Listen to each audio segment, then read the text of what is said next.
कि शुभेच्छा मुलाकात होती है तो ज्यादातर लोग हाय हेलो करके चले आते हैं, लेकिन मैंने उसी टाइम कलेक्टर साहब को ये कह दिया, आप बिलीव भी नहीं करेंगे कि ऐसा हो सकता है क्या, लेकिन ये विजय भाई जिग्नेश भाई साथ में बैठे हैं, मैंने कलेक्टर साहब को उसी टाइम कह दिया, सर इलेक्शन आ रहे हैं, अभी जो डिमोशन वाला है थोड़ा सा रुक जाना चाहिए। तो माननीय कलेक्टर साहब ने कहा, महेश जी आप चिंता मत करें, अभी वो नहीं होगा, और आप लोगों को कहिए अगर आपको चौल बनाना है, दुकान बनाना है, आप आइए, एनए करवाइए और आप खुशी खुशी से रूम बनाए, हम किसी को विकास के लिए हम रोकने वाले नहीं है। इसके लिए मैं कलेक्टर साहब का भी धन्यवाद अदा करना चाहता हूं कि वो इतनी अच्छी हमारे लिए सोच रखते हैं। मेरा आप सबसे इतना ही कहना है कि 2024 में क्या हो गया, 1 साल से अधिक समय हो गया है, हमने 5 साल पीछे तो गए, इस बात को तो हम मान के चलेंगे, लेकिन फिर से एक बार हमारा संगठन ही ऐसा होता है कि हम धरातल पे काम करने वाले लोग होते हैं, हम जमीन से जुड़े हुए लोग होते हैं, हम हार मानने वाले लोग नहीं है, हम हार में से भी जीत ढूंढने वाले लोग होते हैं। ये मैं इसके लिए यकीन के साथ कहता हूं कि आप जैसे कार्यकर्ता होते हैं वो पार्टी के लिए तत्पर रहते हैं। मेरा आपसे अनुरोध है, कुछ ही महीनों में अब इलेक्शन आएंगे, पंचायत इलेक्शन आएंगे, उसकी जिम्मेदारी आप सभी को दी जाएंगी। एक पार्टी के अध्यक्ष के नाते मेरा कर्तव्य रहेगा कि मेरे एक एक कार्यकर्ता को मैं कैसे मोटिवेट करूं, मैं एक एक कार्यकर्ता को कैसे समझाऊं कि हमको क्या कहना है, लोगों के बीच में जाके क्या बोलना है। लेकिन एक बात मैं आपसे भी कहना चाहता हूं, जितने यहाँ बैठे हैं या जो सुन रहे हैं, देखो झूठ सुनना भी पाप है और झूठ बोलना भी पाप है, आप समझ लीजिए उस बात को। झूठ सुनना भी पाप है, झूठ बोलना भी पाप है। अगर कोई झूठ बोल ही रहा है तो उसको जवाब देना भी हमारा कर्तव्य है। हम कहते हैं ना, चोरी करना भी गुनाह है और चोरी करवाना भी गुनाह है। अभी आए दिन कुछ लोग हमारे दमन में झूठ पे झूठ बोलते रहते हैं, उनको जवाब देने का वक्त आ गया है। कब तक हम झूठ का सामना नहीं करेंगे, कब तक चुप बैठेंगे? हमारा विकास का हमारा मॉडल क्या था आप बताइए। मैं गुलाब भाई के साथ में और उनके साथ बहुत लोगों के साथ में मैंने काम किया है। हमारा विकास का मॉडल ये था कि पातलिया से दमन का एक रोड बन जाता था, डाबल से दमन का एक रोड बन जाता था और दमन से दामन भुजा, ये हमारा विकास का मॉडल था। 3 रोड बन जाते तो हम खुश हो जाते कि दमन के रोड बन गए।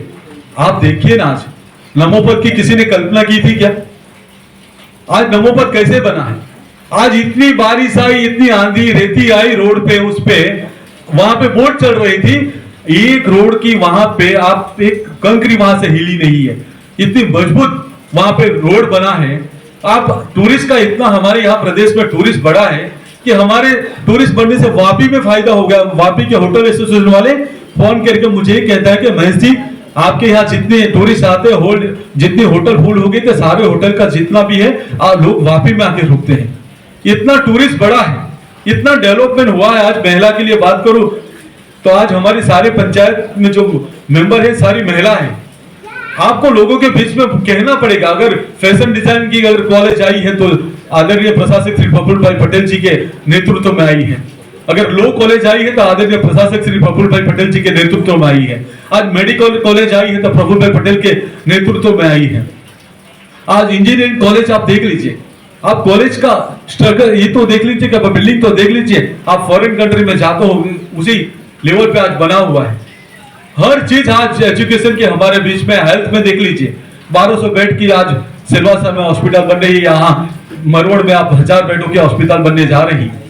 आप समझिए इस बात को, ये किसके लिए कर रहे हैं प्रफुल्ल पटेल जी, हमारे प्रशासक जी किसके लिए कर रहे हैं? ये हमारे लिए कर रहे हैं, हिम्मतनगर नहीं लेके जाएंगे, ये हमारे आने वाले जनरेशन के लिए लेके जाएंगे। मैं और एक चीज आपको बताना चाहता हूं, मैंने एक प्रेस वार्ता अभी 2-3 दिन पहले की कि हमारे यहाँ जो बच्ची होती है 9 साल से 14 साल के बीच में, वो 35,000 हर साल बेटी की मृत्यु होती है कैंसर की वजह से। आज मुझे मेरे प्रशासक और आदरणीय प्रधानमंत्री जी पे गर्व के साथ मैं कहना चाहता हूं कि सिर्फ 2 प्रदेश इस देश में अभी डिक्लेयर हुए हैं, एक दादरा नगर हवेली दमन दीव और एक गोवा, जो सर्वाइकल वैक्सीन है, वो वैक्सीन सिर्फ 2 प्रदेश में दी जाएगी। वो 2 वैक्सीन जो 2 प्रदेश से दमन और दादरा नगर हवेली और गोवा, ये वैक्सीन की प्राइस है 4000।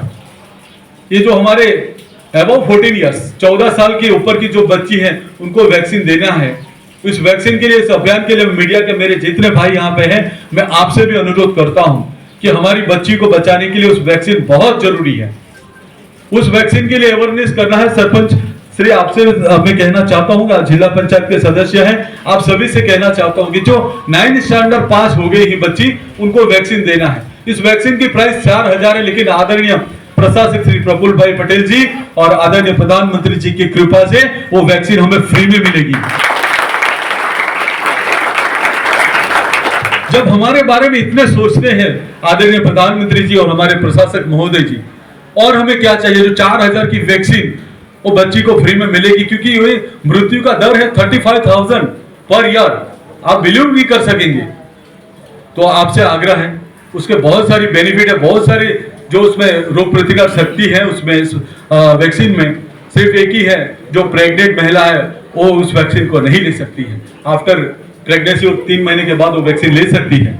उसमें बहुत सारी बातें हैं, ये अगले महीने से वो वैक्सीन मिलने की शुरू हो जाएंगी। आप सभी से अनुरोध है, जो हमारे बच्चे पढ़ते हैं स्कूल में, जब भी सरपंच आप स्कूल का दौरा होता है, उस बात को प्रिंसिपल को बताइए। आप वहाँ की अपनी जो अबाउट जो हम 9वीं जो बच्चे पास करके आते हैं, जो 10th में आते हैं, उनको वैक्सीन देनी है। क्योंकि हम फिर वैक्सीन की बात आते हैं तो हमारे दिमागों में ख्याल में आते हैं, लेकिन ये बहुत जरूरी है। और वर्ल्ड में ये वैक्सीन, ये इंपोर्ट की हुई वैक्सीन है, हमारे देश में बनेगी, लेकिन अभी बाहर से मंगा के हम वैक्सीन इस देश में हम बांट रहे हैं। तो इस प्रधानमंत्री का जो ये कार्य है